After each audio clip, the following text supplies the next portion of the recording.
Olá, a paz do Senhor. Eu vou fazer esse vídeo para contar uma experiência que eu tive com Deus agora nesse resultado do Enem, né? Que todo mundo só se fala nisso, né? E inclusive a respeito disso, depois que saiu as notas, eu vi que muitos jovens, muitas pessoas acabaram se desesperando, né? Inclusive em grupos no WhatsApp, amigos meus. Assim, muitas pessoas se desesperaram, pensaram que por causa da nota, a nota de muitos foi baixa, devido à redação ter sido um pouco fácil, acabando diminuindo, né, a pontuação, porque quando é muito fácil, muita gente sabe comentar, né? Então, as notas foram um pouco baixas, então eu vi que muita gente se desesperou, pensou em desistir dos seus sonhos, né? Eu, por exemplo, eu quero medicina, né? E este ano eu tento há 4 anos medicina, né? E eu queria contar um pouco dessa minha história, né? Bom, eu sempre quis medicina, desde criança sempre quis medicina. Não por uma opção, tu vai ser médico, até porque o brasileiro, ele tem isso, né? O filho tem que ser médico ou advogado. Mas eu não tinha muito essa pressão, eu mesmo quis ser, né? Pela profissão, pela beleza, né? De cuidar das pessoas. Só que até os meus 14 anos eu não tinha um objetivo para aquilo. Eu até então sabia que eu queria medicina, mas não sabia que tinha que lutar tanto para isso. E também não sabia o que eu queria fazer na área da medicina, né? Então, quando eu tinha na faixa de 14 anos, abriu uma célula aqui na minha casa. Minha igreja abriu uma célula. E célula é um culto, né, que se faz dentro de casa e convida as pessoas para vir adorar a Deus contigo, né? E às vezes a pessoa não pode ir para a igreja, mas no teu lar, né? E quando abriu essa célula, na frente da minha casa existe um albergue, uma casa de apoio, onde pessoas com alto nível de câncer, né, em cânceres terminais, né, elas vêm para essa casa para passar por tratamento, entre aspas, né? Elas vêm para fazer o último diagnóstico, né, e esperar, para dizer que o governo não fez nada, né, eles vêm para cá. Então aqui eles ficam nessa casa fazendo exame, né, e fazendo quimioterapia. E o interessante é assim, que a minha avó, ela convidava essas pessoas com câncer para vir para a célula. E quando elas vinham para a célula, uma coisa que eu percebi é que elas vinham muito tristes. E por que elas vinham tristes? Porque, se não dizer todas, elas vinham com uma angústia sem esperança, sem ter fé. Porque pensa, essas pessoas elas vinham do interior normalmente. Então elas tinham uma vida pacata, uma vida simples, e de repente elas descobrem que ela tem uma das piores doenças que existe no mundo. E elas vêm para a capital, e aqui na capital elas têm que passar por diversos exames, diversas dificuldades, ficar longe das suas famílias. Só que o mais triste é que quando elas vão fazer o exame, o médico tem a coragem de olhar para ela e dizer que não tem mais jeito, que a medicina não descobriu ainda, o nível que ela descobriu já não é mais acessível para operar ou para tratamento. Então é uma coisa assim muito triste, muito triste. E isso tocava no meu coração. Eu dizia, como um médico que estudou tanto, né, que sabe a dificuldade das pessoas, como ele pode dizer isso? Então eu coloquei no meu coração que se eu fosse médico, eu queria fazer oncologia, porque eu queria ter a oportunidade de dizer, eu queria fazer especialização para oncologia, porque eu ia ter a oportunidade de dizer para a pessoa que não importa o que o médico diz, não importa o que a medicina diz, não importa o que os estudos mais avançados podem dizer, mas existe um Deus que pode mudar a história dela, que não acaba, né? Tu pode dizer assim, isso é apenas para boca para fora. Não é, porque eu sei que existe um Deus que pode fazer isso. Eu não sei se você crê, eu não sei que religião você é, mas existe.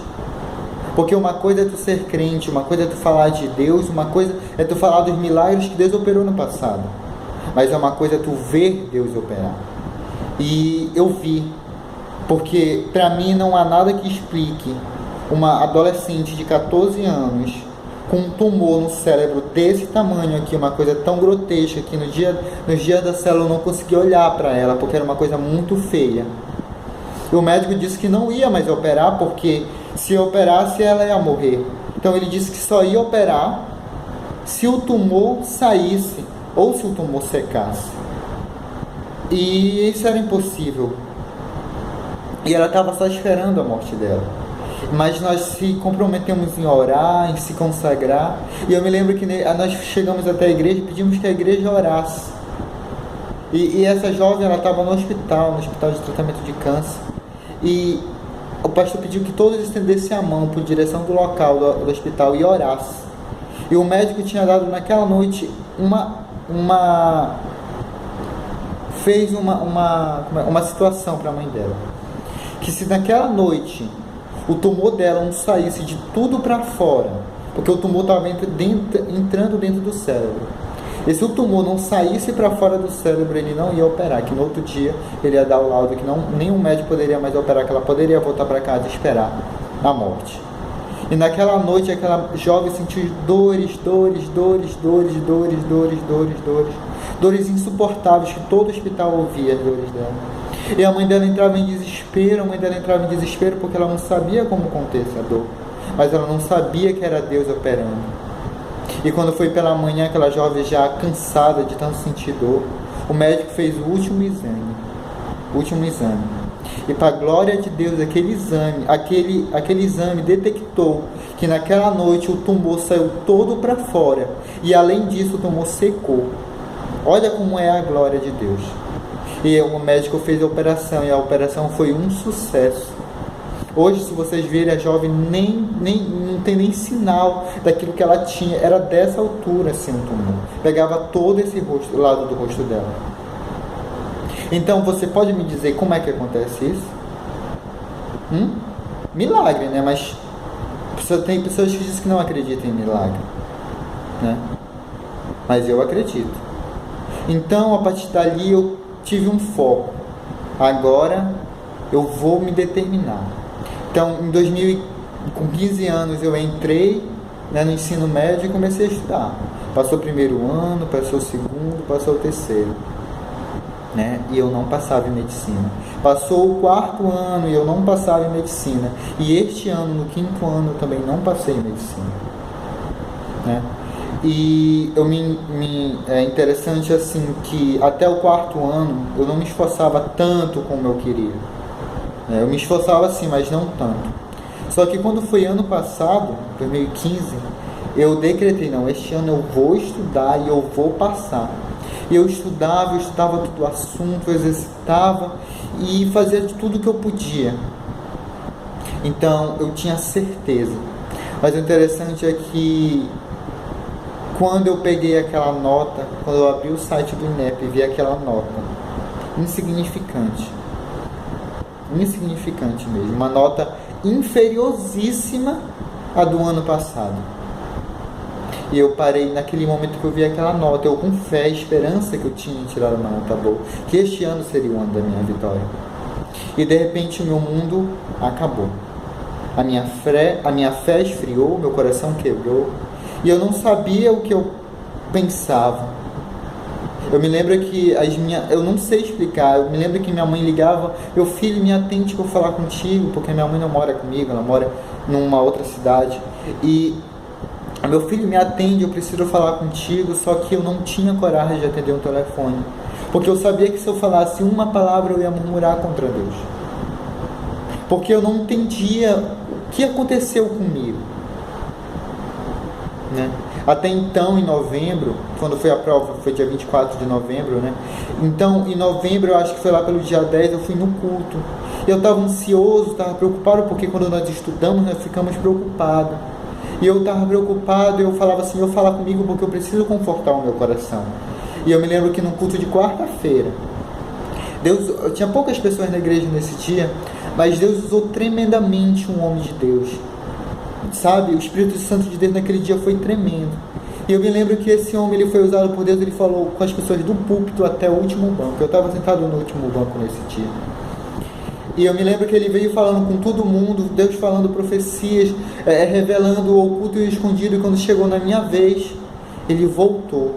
Eu de olhos fechados, esperando o Senhor falar comigo, e ele voltou para o púlpito. E eu não entendi, Senhor, eu preciso confortar o meu coração, eu preciso ouvir a tua voz. E o Senhor, Ele ouviu a minha oração, e aquele pastor, ele voltou, ele disse assim: jovem, o Senhor, Ele manda te dizer que Ele abre uma porta muito grande para ti, Ele está abrindo uma porta muito grande para ti, que é apenas para tu confiar, te consagrar e não dar brecha, porque o Senhor, Ele vai te honrar através dessa porta, não para que o teu nome seja glorificado, mas para que seja o dele, para aquelas pessoas que duvidam de ti, possam ver como Ele é fiel na tua vida. E o Senhor, Ele me mostra com as tuas mãos em sangue, me mostra as tuas mãos sujas de sangue em ossos, e o Senhor, Ele me mostra que Ele vai te usar no meio dos homens, que é apenas para tu confiar e não dar brecha.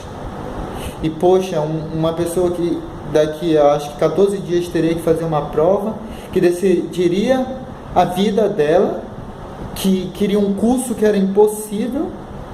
Então eu pensei, é Deus está no comando, né? Então eu fui fazer a prova confiante, não, eu tenho fé, o Senhor falou comigo. Porque tem muitas pessoas que dizem assim: a nota foi baixa porque no dia eu estava nervoso. Eu não estava nervoso, eu estava mais confiante do que nunca, porque eu sabia que Deus estava comigo. Então quando eu recebi aquela nota, eu não entendi, meu mundo acabou naquele momento. Senhor, cadê tuas promessas? E assim foi muitas pessoas, muitos jovens, muito amigo meu que duvidaram, cadê? Buscam a Deus, vão para a igreja. Eu, por exemplo, sou líder de jovem, líder de adolescentes, eu vivo na igreja, né? Falo para eles de amor, falo que Deus honra aqueles que são fiéis, que guardam a juventude, que servem a Deus na juventude. E eu digo que eu perdi, não, eu passei a minha juventude, a minha infância toda na igreja, servindo a Deus, vendo as suas maravilhas, e de repente eu não ver aquilo, ver que pessoas que eram snobs, pessoas que eram ignorantes, pessoas que diziam eu vou passar, passaram, e eu dizia que eu tinha um Deus que podia abrir a porta, não passei. E a vergonha de ver a minha família, a vergonha de ir mais uma vez para a igreja e ver as pessoas esperando Deus cumprir as promessas dele na tua vida, e tu não vê a promessa. E eu passei por isso, e o resultado saiu na sexta-feira, dia 8, e eu passei o sábado todo angustiado. No domingo de manhã eu fui para a escola bíblica, ensinei os adolescentes, né? De noite eu cheguei no culto, dei a paz do Senhor, sorri, mas só Deus sabia como estava o meu coração. E quando eu fui no culto à noite, eu fiquei: Senhor, fala comigo, eu preciso ouvir, eu preciso entender o que tu queres, qual o teu propósito. E eu me lembro que a palavra foi sobre aquela passagem que diz que Pedro, ele passou a noite toda com os discípulos pescando. Na palavra de Deus diz que foi a madrugada toda, e eles jogavam a rede e nunca vinha peixe. E quando foi pela manhã, quando eles encontraram com Jesus, Jesus disse: vão e joga novamente para o outro lado. E Pedro, no momento, não quis, mas ele acabou indo. E quando ele jogou a rede para o outro lado, veio muitos e muitos peixes. Daí que o Senhor falou comigo que muitas vezes nós lutamos tantos, tentamos tanto, e não conseguimos, né? Mas é no momento dele, é no momento que o Senhor tem para fazer. Talvez aquele momento não é o momento de Deus, pode ser o teu. Tu pode estar esperando, tu pode estar ansioso para aquele momento, mas é no momento de Deus, porque é Ele que conhece o teu interior, é Ele que conhece o teu presente. E eu já tinha recebido aquela palavra no meu coração. Só que a irmã que estava pregando, ela disse que quem tivesse uma causa impossível era para ir lá na frente orar. E claro, né, foi toda a igreja orar, e eu fiquei bem no canto assim. E essa irmã, ela é muito usada por Deus em profecia. E ela começou a profetizar na vida das pessoas, começou a orar, e Deus começou a revelar as coisas das pessoas para ela. E quando ela passou por mim, ela não falou nada. E eu fiquei: Senhor, mas é hoje, eu preciso te ouvir. Sabe quando tu precisa de um consolo que ninguém pode te dar? Porque eu tenho uma fé muito grande em Deus, eu dependo de Deus. Eu disse: Senhor, eu preciso ouvir a tua voz. Eu sei que meu pai me confortou, minha mãe me confortou, minha família diz que eu posso, minha família diz que vai continuar me ajudando, mas eu preciso ouvir a tua voz, Paizinho. E naquele momento, quando ela terminou de orar por todos que estavam lá na frente, quando ela subiu no púlpito, Deus mostrou ela para mim, ela voltou. E quando ela voltou, ela disse assim: jovem, o Senhor, Ele me mostra uma tristeza muito grande no teu coração. E o Senhor, Ele diz: por quê? Por que essa tristeza? O Senhor, Ele manda te dizer: por que tu não confiastes mais? Por que tu não me adorastes mais? O Senhor manda te dizer que há vezes que Ele te esperou pela madrugada para que tu te buscasse a Ele, porque Ele iria te dar a direção, mas tu não o buscaste. Mas o Senhor, Ele manda te dizer nesta noite: conforta o teu coração, porque é permissão dEle, porque ainda não é tempo. Ainda não é tempo. E ela disse que era apenas para eu confiar que o Senhor, Ele já estava tudo preparado, o Senhor, Ele já preparou. Porque é do sonho dEle também, mas era no momento dEle. No momento dEle, Ele ia abrir essa porta. E eu chorei, mas eu vim confiante. Eu estava pensando em fazer biologia, em fazer enfermagem. Não que seja um curso ruim, né? Mas hoje eu li uma coisa que é interessante. Não faça enfermagem porque você não passou em medicina. Porque a enfermagem não está precisando de alunos frustrados, mas ele está precisando de alunos que queiram salvar vidas, que queiram auxiliar um médico para salvar vidas. Então eu comecei a refletir e falei: não vou desistir. Eu tentei 5 anos, vai ser meu 6º ano e eu não importa. Não importa, porque eu sei que o Senhor, Ele vai abrir. Agora eu sei o segredo. E eu quero te dizer neste momento que não importa os sonhos que tu tem na tua vida, é no momento de Deus. Ele vai abrir no momento certo. É no momento dEle que Ele vai abrir a porta. Amém? Porque a palavra de Deus diz que os servos do Senhor são mais que vencedores. Qual é a diferença de ser um vencedor e a diferença de ser mais que vencedor? Vencedor é quando um time de futebol de 11 jogadores com outro time de 11 jogadores, um deles vence de 2, 3-0. Isso é ser vencedor. Mas ser vencedor foi Gideão, que com apenas 300 homens venceu um exército de mais de 1 milhão de pessoas, mais 1 milhão de soldados. Ser vencedor é um lutador de MMA, lutando com o outro, né, dando golpes, dando socos, vencer o outro, né, e ganhar um cinturão mundial. Isso é ser vencedor. Ser mais que vencedor é Davi, que era um jovem que todos diziam que não iam conseguir, mas que lutou contra o gigante que era 3 metros mais alto que ele, apenas com uma funda, apenas com uma pedra, e matou ele. Isso é ser mais que vencedor. Então o Senhor, Ele não te chamou para ser vencedor, Ele te chamou para ser mais que vencedor.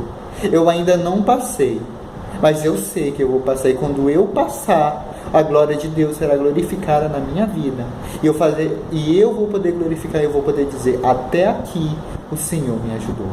Que você possa ficar com essa palavra em seu coração e não desista, porque eu pensei em desistir, mas o Senhor falou comigo, assim como Ele falou com Josué: seja forte e corajoso, e tenha bom ânimo, porque eu sou contigo. Amém? Fica com Deus, fique na paz.